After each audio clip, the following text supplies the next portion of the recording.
Selamat datang di media edukasi video kami, Sumayasa Dum Edukasi, media pembelajaran asik, kreatif, dan menyenangkan. Pada kesempatan ini kita akan belajar bersama tentang materi ilmu pengetahuan alam kelas 7 bab 3 pencemaran lingkungan bagian 2. Burung beo burung belibis, buah naga dimakan ulat. Tonton videonya sampai habis, semoga bermanfaat. Namun sebelum lanjut, mari kita sama-sama berdoa sejenak agar kita diberikan kemudahan dan kelancaran, dan apa yang kita pelajari pada kesempatan ini memberikan manfaat untuk kita bersama.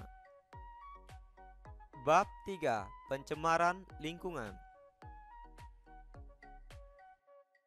Manusia tidak dapat mencegah pencemaran lingkungan yang diakibatkan oleh faktor alam, tetapi manusia hanya dapat mengendalikan pencemaran yang diakibatkan oleh faktor kegiatan manusia itu sendiri. Pencemaran akibat ulah manusia seperti pencemaran yang diakibatkan oleh limbah rumah tangga, limbah industri, zat-zat kimia berbahaya, tumpukan minyak, asap hasil pembakaran hutan dan minyak bumi, serta limbah nuklir. Pencemaran lingkungan dapat terjadi pada 3 hal. Yang pertama yaitu pencemaran pada air, yang kedua pencemaran pada udara, dan yang ketiga pencemaran pada tanah. Untuk pencemaran pada air sudah kita bahas pada video sebelumnya, yaitu di video part 1. Dan sekarang, di video yang kedua ini kita akan membahas mengenai pencemaran udara dan pencemaran tanah. Untuk video pembelajaran mengenai pencemaran air, silakan lihat linknya pada kolom deskripsi. Pencemaran udara. Udara adalah salah satu faktor abiotik yang mempengaruhi kehidupan komponen biotik atau makhluk hidup. Udara mengandung senyawa-senyawa dalam bentuk gas, di antaranya mengandung gas yang amat penting bagi kehidupan yaitu oksigen. Pencemaran udara didefinisikan sebagai suatu kondisi di mana udara mengandung senyawa-senyawa kimia atau substansi fisik maupun biologi dalam jumlah yang memberikan dampak buruk bagi kesehatan manusia, hewan, ataupun tumbuhan, serta merusak keindahan alam dan kenyamanan. Macam-macam pencemaran udara. Pencemaran udara dapat dibedakan menjadi 2. Yang pertama, pencemaran udara primer. Pencemaran udara ini disebabkan langsung dari sumber pencemar, contohnya peningkatan karbon dioksida yang disebabkan oleh aktivitas pembakaran oleh manusia. Yang kedua, pencemaran udara sekunder. Pencemaran udara sekunder terjadi disebabkan oleh reaksi antara substansi-substansi pencemar udara primer yang terjadi di atmosfer. Misalnya pembentukan ozon yang terjadi dari reaksi kimia partikel-partikel yang mengandung oksigen di udara. Faktor penyebab pencemaran udara. Ada beberapa faktor penyebab pencemaran udara, di antaranya yang pertama pencemaran udara akibat aktivitas alam. Bencana alam seperti meletusnya gunung berapi dapat menghasilkan abu vulkanik yang mencemari udara sekitarnya yang berbahaya bagi kesehatan manusia dan tanaman. Kebakaran hutan yang terjadi akan menghasilkan karbon dioksida dalam jumlah banyak yang dapat mencemari udara dan berbahaya bagi kesehatan hewan dan manusia. Yang kedua, pencemaran udara akibat aktivitas manusia. Berikut ini merupakan pencemaran yang diakibatkan oleh aktivitas manusia. Misalnya, pencemaran udara akibat pembakaran sampah, pencemaran udara akibat asap industri, pencemaran udara akibat asap kendaraan, pencemaran udara akibat asap rokok, pencemaran udara akibat senyawa kimia buangan seperti CFC, dan lain-lain. Dampak pencemaran udara. Pencemaran udara dapat mengakibatkan beberapa dampak buruk bagi kesehatan manusia, hewan, maupun tumbuhan. Berikut ini beberapa dampak dari pencemaran udara. Yang pertama, gangguan kesehatan. Kualitas udara yang menurun akibat pencemaran menimbulkan berbagai penyakit. Misalnya ISPA, infeksi saluran pernapasan, adalah salah satu dari penyakit yang ditimbulkan akibat adanya pencemaran udara. Udara yang kotor membawa senyawa-senyawa yang tidak baik bagi kesehatan. Tentu saja, pengendapan-pengendapan logam yang terlarut pada udara dapat mengendap di paru-paru dan dapat menimbulkan iritasi. Yang kedua, gangguan kehidupan tanaman. Abu vulkanik dari meletusnya gunung berapi membuat udara tercemar dan memicu terpicunya hujan asam. Hujan asam mengandung senyawa sulfur yang bersifat asam. Kondisi ini dapat mematikan tanaman setempat. Yang ketiga, efek rumah kaca. Konsentrasi karbon dioksida dan karbon monoksida yang tinggi di atmosfer akan memicu terjadinya efek rumah kaca, yakni peningkatan suhu bumi. Yang keempat, rusaknya lapisan ozon. CFC merupakan senyawa yang sering digunakan dalam produk-produk pendingin seperti AC dan aerosol. Ketika CFC terurai di atmosfer, maka akan memicu reaksi dengan oksigen penyusun ozon. Dengan demikian, ozon akan terurai yang menyebabkan lapisan ozon berlubang. Dan fungsi dari lapisan ozon yaitu untuk melindungi bumi dari pancaran sinar matahari akan menjadi tidak efektif. Hal ini tentu akan mengakibatkan terjadinya pemanasan global dan gangguan kesehatan bagi manusia seperti kanker kulit. Cara penanggulangan pencemaran udara. Ada beberapa hal yang dapat kita lakukan untuk menanggulangi terjadinya pencemaran udara. Yang pertama, melakukan penghijauan. Yang kedua, mengurangi pembuatan rumah kaca. Selain kedua hal ini, kita juga dapat melakukan hal-hal lain yang bisa mengurangi terjadinya pencemaran udara. Misalnya pada pabrik-pabrik, corong udara yang digunakan untuk pembuangan asap harus diisi penyaring asap agar udara tidak tercemar.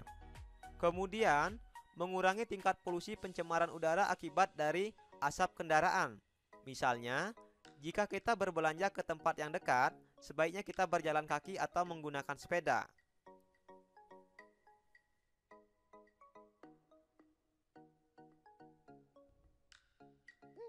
Selanjutnya, pencemaran tanah. Pencemaran tanah adalah suatu keadaan di mana bahan kimia buatan manusia masuk dan mengubah lingkungan tanah alami. Pencemaran ini biasanya terjadi karena kebocoran limbah cair atau bahkan kimia industri atau fasilitas komersial, penggunaan pestisida, masuknya air permukaan tanah yang tercemar ke dalam lapisan sub permukaan tanah, kecelakaan kendaraan pengangkut minyak, zat kimia atau limbah, air limbah dari tempat penimbunan sampah, serta limbah industri yang langsung dibuang ke tanah secara tidak memenuhi syarat atau illegal dumping. Nah, ini dapat mengakibatkan terjadinya pencemaran tanah. Faktor penyebab pencemaran tanah. Ada beberapa hal yang dapat mengakibatkan terjadinya pencemaran tanah. Yang pertama, pencemaran tanah akibat limbah domestik. Limbah domestik dapat berasal dari daerah seperti pemukiman penduduk, yaitu pedagang, tempat usaha, hotel, dan lain-lain. Kelembagaan seperti kantor-kantor pemerintah dan swasta, serta tempat-tempat wisata. Limbah domestik tersebut dapat berupa limbah padat ataupun cair. Adapun perbedaan dari limbah padat dan limbah cair yaitu sebagai berikut.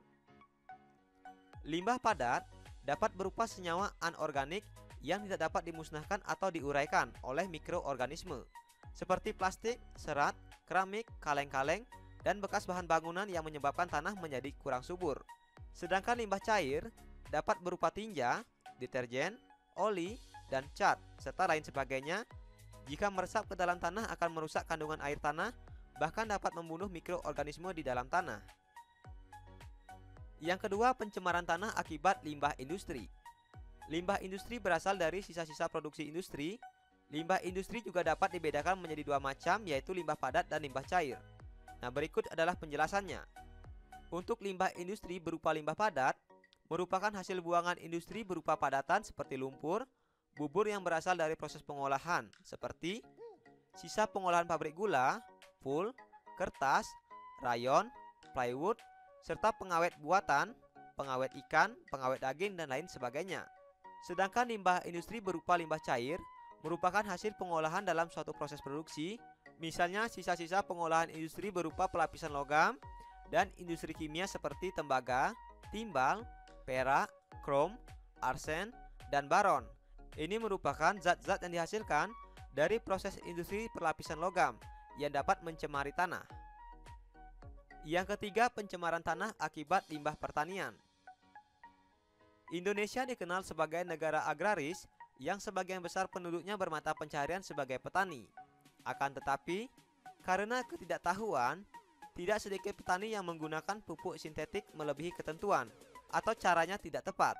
Akibatnya, limbah pertanian yang berupa sisa-sisa pupuk sintetik untuk menyuburkan tanah atau tanaman dapat menyebabkan terjadinya pencemaran pada tanah.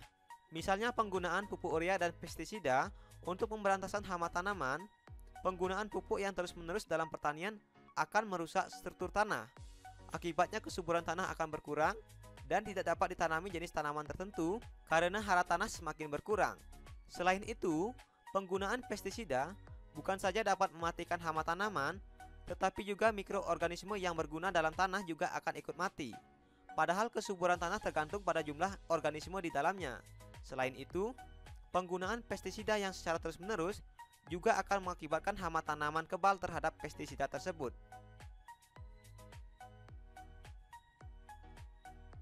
Dampak pencemaran tanah. Berikut ini beberapa dampak yang ditimbulkan dari pencemaran tanah. Semua hal yang telah mengalami pencemaran pasti ujungnya akan menimbulkan berbagai dampak negatif, tidak terkecuali tanah ini.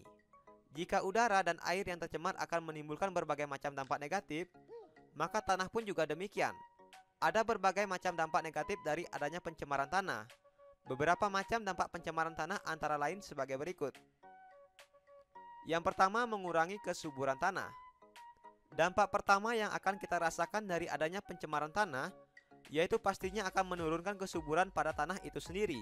Seperti yang kita ketahui sebelumnya, bahwa tanah ini pada dasarnya mempunyai keunggulan. Salah satu keunggulan tanah adalah mempunyai nilai kesuburan sehingga banyak tanaman bisa hidup dengan subur.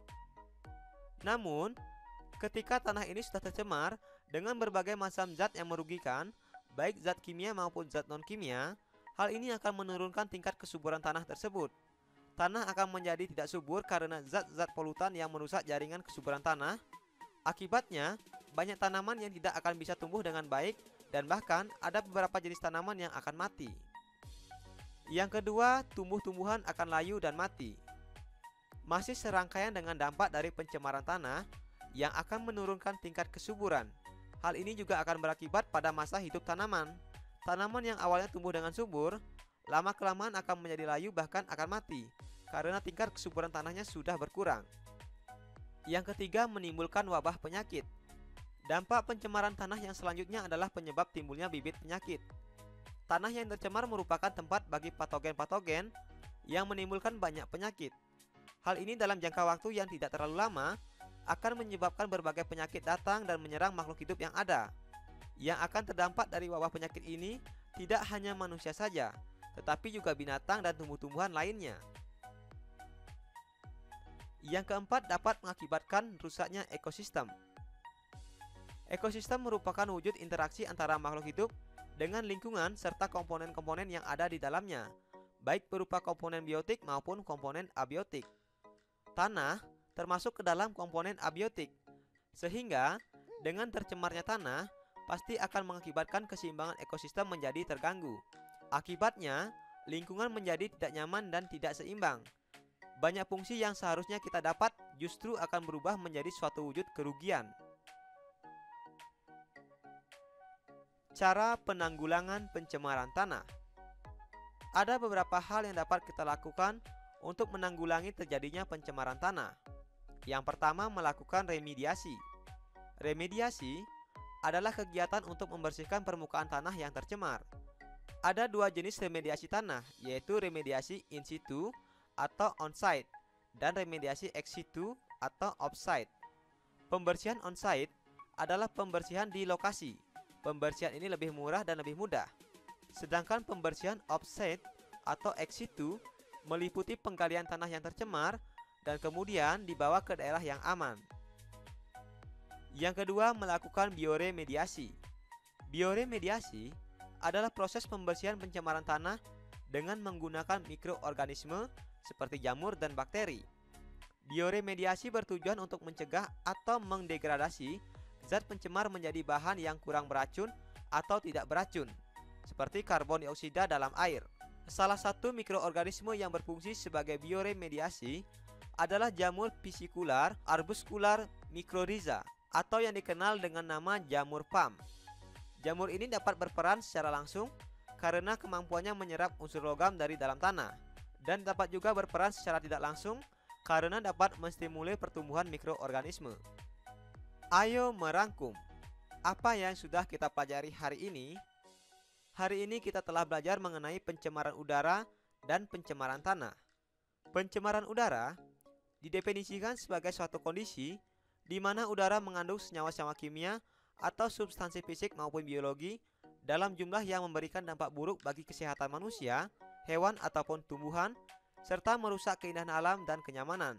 Pencemaran udara dapat diakibatkan oleh aktivitas alam seperti gunung meletus dan juga dapat disebabkan oleh aktivitas manusia seperti pembakaran sampah dan asap-asap industri.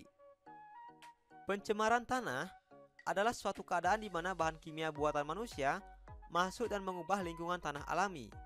Pencemaran ini biasanya terjadi karena kebocoran limbah cair atau bahan kimia industri atau fasilitas komersial, penggunaan pestisida, masuknya air permukaan tanah yang tercemar ke dalam lapisan subpermukaan tanah.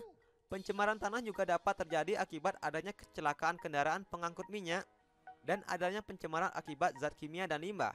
Air limbah dari tempat penimbunan sampah serta limbah industri yang langsung dibuang ke tanah secara tidak memenuhi syarat dapat menyebabkan terjadinya pencemaran tanah. Sekarang, cobalah jawab beberapa pertanyaan berikut ini. Yang pertama, apa yang kamu ketahui tentang pencemaran lingkungan? Yang kedua, jelaskan dampak dari pencemaran udara bagi kesehatan manusia. Yang ketiga, tuliskan hal-hal yang dapat dilakukan dalam upaya penanggulangan pencemaran udara. Yang keempat, jelaskan dampak dari pencemaran tanah bagi kehidupan. Yang kelima, tuliskan hal-hal yang dapat dilakukan dalam upaya penanggulangan pencemaran tanah. Terima kasih telah menyaksikan video ini. Semoga bermanfaat. Mari sama-sama kita dukung dan kita bangun channel ini. Klik subscribe, like, dan share. Sampai jumpa lagi dalam video pembelajaran berikutnya.